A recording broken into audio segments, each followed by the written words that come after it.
Dolphin নাকি তিমি আমি ঠিক বুঝতে পারলাম না। মাত্র 50 টাকার বিনিময়ে আমাদের নিয়ে যাবে ওই একটা দ্বীপ আছে, দ্বীপে।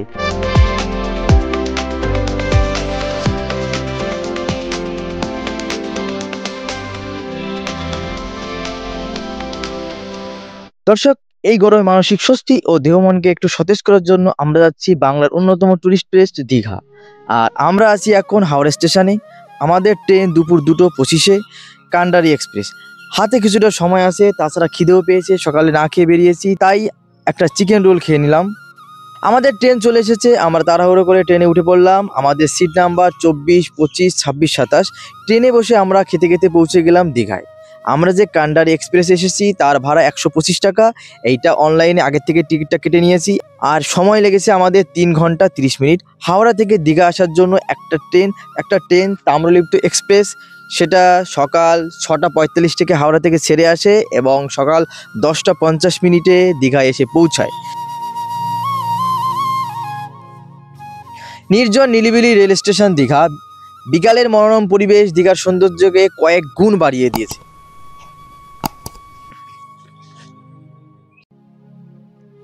দীঘার স্টেশন থেকে বেরোলেই সমুদ্র সৈকত। সন্ধ্যা আগত আর আমরা হোটেল খোঁজার আগে চলে আসলাম সমুদ্র সৈকতে। দর্শক, এখন আমাদের হোটেল খুঁজতে হবে, কারণ আমরা অনলাইনে হোটেল বুক করি। সমুদ্র আমাকে এতই আকৃষ্ট করে যে হোটেল খোঁজার আগেই একবার সমুদ্রের সাথে দেখা করতে চলে আসলাম। চলো, এখন আমরা একটু হোটেল খুঁজতে হবে। দর্শক, অনেক খোঁজাখুঁজির পর অবশেষে আমরা হোটেল পেয়েছি। তোমাদের উদ্দেশ্যে একটা কথা বলি, তোমরা সকালের ট্রেনে আসার চেষ্টা করবে, কারণ বিকালের ট্রেনে আসলে খুব ভালো হোটেল পাওয়া খুবই কষ্টকর। আমরা 3 ঘন্টা খোঁজাখুঁজির পর মোটামুটি একটা রুম পেলাম। আর এই রুমে কী কী আছে সেটা তোমাদের দেখাবো। এই রুমের মধ্যে আছে একটা ড্রেসিং টেবিল, 2টো খাট, আর এসি আছে, একটা সোফা আছে, টিভি আছে, একটা আলমারি আছে। আর এই রুমের ওয়াশরুমটা তোমাদের দেখাবো, যে ওয়াশরুমের মধ্যে একটা শাওয়ার, একটা কোমোড, একটা বেসিন, মোটামুটি নিট অ্যান্ড ক্লিন একটা ওয়াশরুম। যাই পেলাম, অনেক খোঁজাখুঁজির পরে পেয়েছি। কাল রাতে খুবই ক্লান্ত ছিলাম, তাই আর পরে ভিডিও করতে পারিনি। তাই আজ সকালে উঠেই আমরা চলে যাচ্ছি মোহনা দেখতে। পরের দিন সকালে আমরা চললাম মোহনার উদ্দেশ্যে। নিউ দীঘা থেকে মোহনা যেতে টোটো করে মাথাপিছু 30 টাকা ভাড়া। ভোরের দীঘার সাইড ভিউ দেখতে দেখতে আমরা মোহনা সংলগ্ন মাছের বাজারে পৌঁছে গেলাম। দীঘার সবচেয়ে বড় মাছের আড়ত এই মোহনাই আছে। এখানে জেলেরা সমুদ্র থেকে টাটকা মাছ ধরে এনে বিক্রি করে। আর তাই আমি তোমাদের বলবো, ভ্রমণের প্রথম সকালটা তোমরা এই মোহনার মাছের বাজারই কাটাও। নানা জানা অজানা মাছের সমাবেশ এখানে হয়, তোমরা সবকিছু জানতে পারবে। যে মাছটা, এই মাছটা আসলে নামটা আমি জানলাম না, এটা অনেক ওয়েটের মাছ। তোমরা যদি কারো নাম জেনে থাকো তাহলে প্লিজ আমাকে কমেন্টে জানাও এই মাছটার নাম কি। আর এই যে হচ্ছে বান মাছ, এইখানে মানে এক একটা বানের ওজন 3 কিলো, 3.5 কিলো ওজন হয়েছে।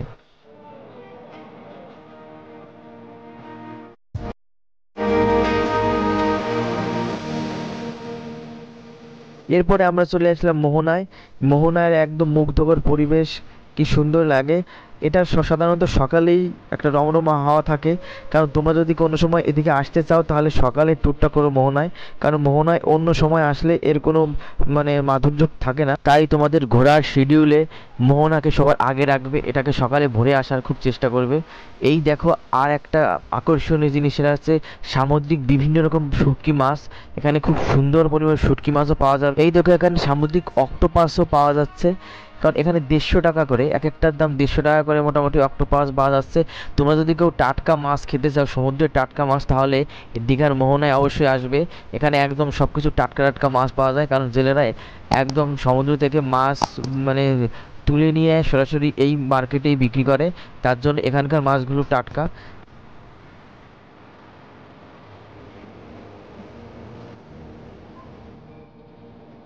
আর এই সমুদ্র পাড়ে যদি ঘোড়ায় চড়তে চাও তাহলে এখানে সবাই চলে এসো ঘোড়ায় চড়তে। চাপতে কত বললে? 100।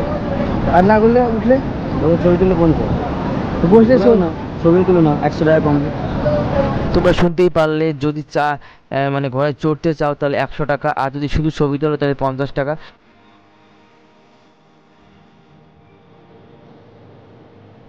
এখানে আর একটা অদ্ভুত জিনিস, সেটা হচ্ছে একটা মৃত ডলফিন নাকি তিমি আমি ঠিক বুঝতে পারলাম না। তোমরা যদি জানো এর নাম কি তাহলে প্লিজ কমেন্টে জানাও। এখন বাজে সকাল 10টা। মোটামুটি আমাদের মোহনা ঘোরা কমপ্লিট। আমরা চলে এসেছি নিউ দীঘায় এবং খুব খিদে পেয়েছে, তাই হালকা করে সকালের খাবার খেয়ে নিচ্ছি।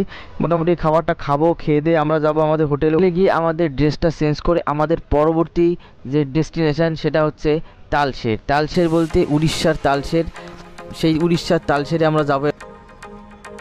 ফ্রেন্ডস, আমরা চলে এসেছি তালশের। নিউ দীঘা থেকে তালশের আসতে এক একজনের 50 টাকা করে ভাড়া, 4 জনে 200 টাকা। 200 টাকা দিয়ে আমরা আসলাম তালশের। এরপরে আর এখানে এসে যা দেখলাম তা আর ভাষায় প্রকাশ করতে পারছি না।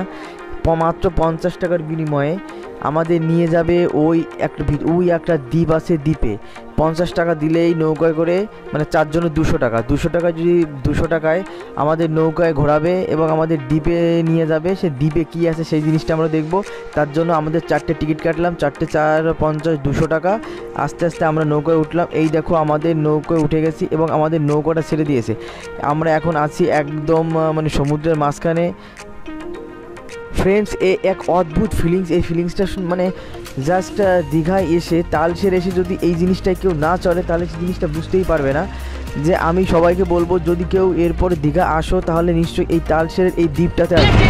দ্বীপটাতে না আসলে দীঘা আসাটাই একদম পুরোপুরি ব্যর্থ হয়ে যাবে। কি মাছ কি মাছ এত জল ধরা যায়? আর অত ছোট মাছ ধরা জানি শেষ করেছি রে, পায়ে জুতো নেই, একদম বালি, চারিদিকে শুধু বালি আর এই রোদের তাপে একদম বাবা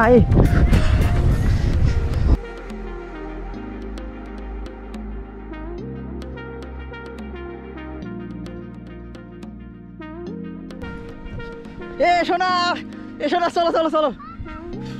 আরে পা পুড়ে যাচ্ছে একদম, ওরে কি তাপ! চারিদিকে শুধু বালি আর রোদ্দুরই তো গরম হবেই না বালি। বাবা গো বাবা, কত লোক! দীঘায় এত লোকের ভিড় আমি আগে কখনোই দেখিনি। কারণ আমি আগে 2বার দীঘায় এসেছি, কিন্তু এইবারই এত লোক। মানে এইবার অন্তত মানে লোক দেখে আমি অবাক হয়ে গেছি। তাই তোমাদেরকে আমি একটা কথাই বলবো, তোমরা অন্তত শনি রবি সোম এই 3টা দিন বাদে দীঘায় আসার চেষ্টা করো, কারণ এই দিনে প্রচুর পরিমাণে দীঘায় ভিড় হয়। আর একটা কথা, তালশের থেকে আসার সময় আমাদের সাথে একটা ঘটনা ঘটে গেছে, তোমাদের সাথে সেটা শেয়ার করি। একটা অটোওয়ালার সাথে আমাদের হালকা একটু ঝামেলা হয়। তাই আমরা ভাবলাম যে আমাদের দেশের মতো হয়তো সামনে আবার নতুন অটো পাওয়া যাবে, তার জন্য আমরা বললাম ঠিক আছে সামনের থেকে উঠবো। কিন্তু এখানে এমন জায়গা যেখানে যদি তুমি ওই পাড়ের থেকে অটো না নিয়ে আসো তাহলে রাস্তাঘাটে একটা অটোও পাওয়া যাবে না। তারপর অনেক কষ্ট করে যা হোক আমরা আসতে পারলাম। তাই তোমাদের সাথে একটাই কথা আমি বলবো, সবসময় অটো রিজার্ভ করে যাবে। মাঝখানে অটো পাওয়া যাবে এই চিন্তা করলে কিন্তু আমাদের মতো বিপদে পড়ে যাবে।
স্নান করতে করতে আমরা অনেক ক্লান্ত হয়ে গেছি, খিদেও পেয়েছে প্রচণ্ড পরিমাণে। তাই আমরা একটা হোটেলে এসেছি মানে দুপুরের খাবার খেতে। সো বন্ধুরা, আজ এই পর্যন্তই। আবার দেখা হবে অন্য একটা ভিডিও নিয়ে। ততদিন সবাই ভালো থেকো, সুস্থ থেকো, আর আমার চ্যানেলটাকে সাবস্ক্রাইব করে আমার সঙ্গে থাকো।